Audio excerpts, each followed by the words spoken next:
अस्सलामुअलैकुम दोस्तों। आज के आजमूदा टोटके। अगर हाथ या पैर जल जाएं तो फ़ौरन पानी में नमक घोलकर लगाने से छाला नहीं पड़ेगा। अगर किसी किस्म का साग रखना हो तो पहले फ्रिज में तौलिया बिछा दें, फिर इसके ऊपर साग वगैरह रखिए। साग ख़राब नहीं होगा। मलट्ठी खांसी के लिए बेहतरीन है।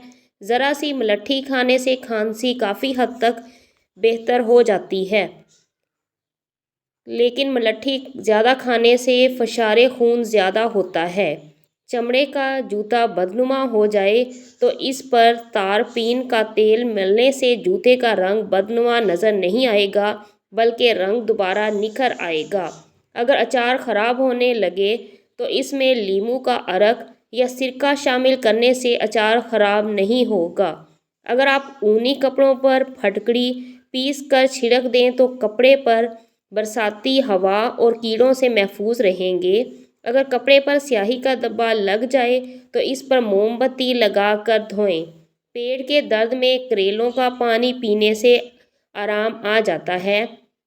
अगर पानी में नमक मिलाकर फर्श धोया जाए तो मक्खियाँ और कीड़ों का खात्मा हो जाता है।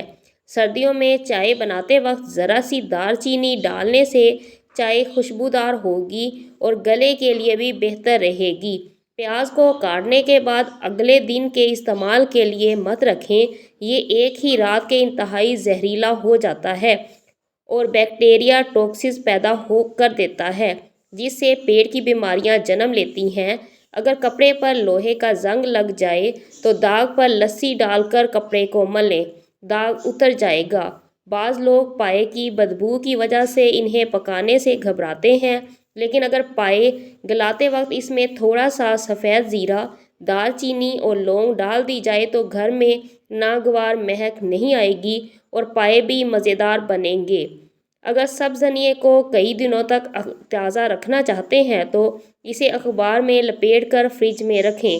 खीरा छीलने के बाद इसके छिलके कचरे में फेंकने की बजाय वाश बेसन बावर्ची खाने की नाली खुदरों में डाल दें, इससे लाल बेग नहीं आएंगे।